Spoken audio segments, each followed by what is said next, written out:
I think I'm in love, but I've been feeling otherwise. These flutters in my stomach aren't butterflies, but cutting knives and not the butter kind. And if you listen close when she begins to speak, you'll hear a couple hundred sighs in the collective shut of eyes. Letters linger on her lips like lullabies. I think I've drowned a couple times inside her opal-colored eyes. She could do something as simple as sit down with the grace of Olympic dives. A perfect 10 photo shutter finish on her cocoa butter thighs.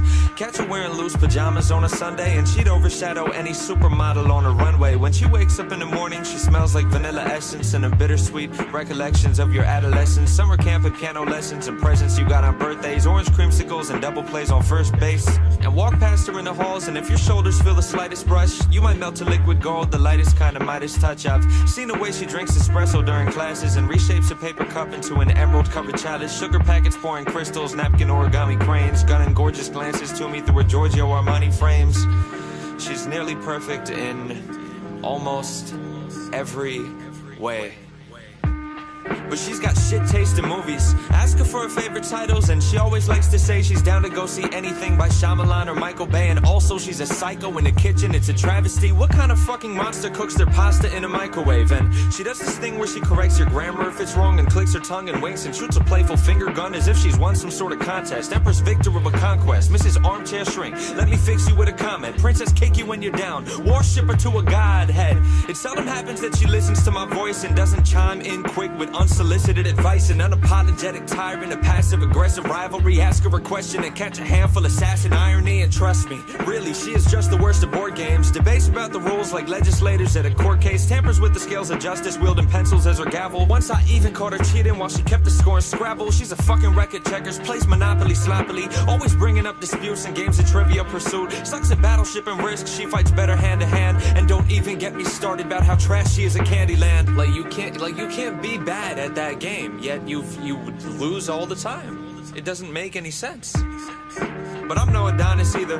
Fashion sense abysmal. I've got 2 Nirvana t-shirts that I wear to formal outings, and I've never owned a cardigan. Catch me buying cargo pants at Target from the bargain bin. Drink milk straight out the carton. Use my hands to scoop out margarine. Breakfast table etiquette makes up our morning arguments, and I'm not a glass half full kind of guy. Shipwrecked flags half-mast hull kind of guy. I never was an optimist, not too good at compromise. The problem is my ego's far too fragile to apologize. But she always calls me out and takes me down a couple pegs too. It's always nice to have somebody close who double checks you.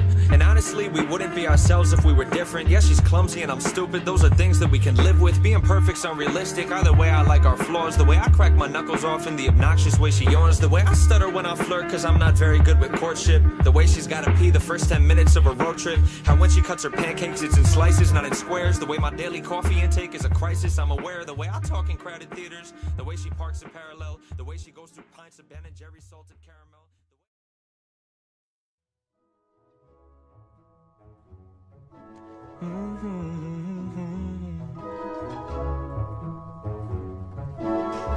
Look, I won't pretend I understand it, babe, the afterlife and all. But as you died, you promised me that you would try to write or call, and I've been waiting ever since. Every Sunday I hold seances with like-minded adults and roll your corpse into the living room and try to find your pulse and then repine at the results. I've even got my windowsills lined up with ultraviolet bulbs, shrunken shrines of human skulls and other signs of the occult. But now I'm at a fucking loss cause honey, nothing seems to work. Like I've been astrally projecting my body beyond my dreams through the fabric of space and time so you can spot me at the seams. I ventured through the upside down hoping you caught me in between, but maybe if you've got the tech then you could haunt me on my screens. Like you should infiltrate my newsfeed. I swear no one would notice. You could float beside some bogus BuzzFeed quiz about the POTUS. Be a pixelated phantom ghost on clickbait propaganda posts and dictate what you're thinking through a catchy headline.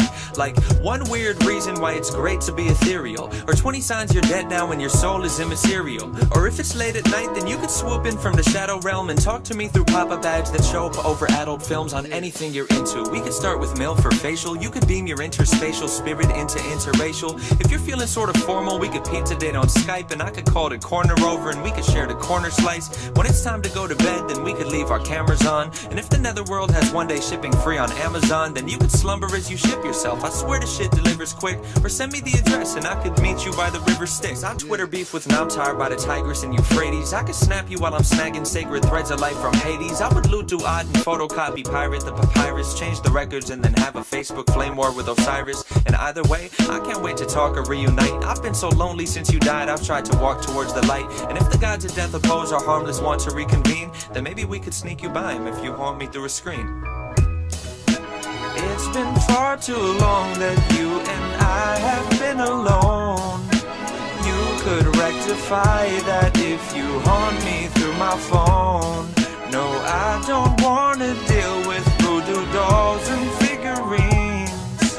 I could do without them if you'd haunt me through my screen. I'm just frustrated, I guess. I've hung out in countless graveyards, drawn pentagrams and slaughtered goats, and even took a course on hunting ghosts from Pentecostal folks, but never once have gotten close. Last month I sat with local psychics and their crystal jewels and tried to find my old T-Mobile sidekick phone from middle school, just so maybe if you're bored of fortune-telling tarot cards and magic words, then you could tweet 140 characters, so I could throw away my voodoo dolls and stop chanting my juju mantras that my guru taught us. And if you slide into some YouTube comments, you could scroll the comment page or you could leave it blank. If your specter is perceptible, we tell them it's a prank. And if you still don't send responses, I'd assume the problem's technical, and I would call Verizon just so someone could inspect it all. I'd tell him I just want a close encounter of the spectral kind. He'd ask if we turned on our modem router for a second time and plugged it incorrectly to the voltage power socket line and tried to tear a portal hole through to your paranormal soul so me and you could catch up on a toll-free spirit mortal call. Or we could see a witch doctor, she'd probably be skeptical. Clinician with a stethoscope, the specimen not skeletal, the symptoms metaphysical, the convalescent soulless.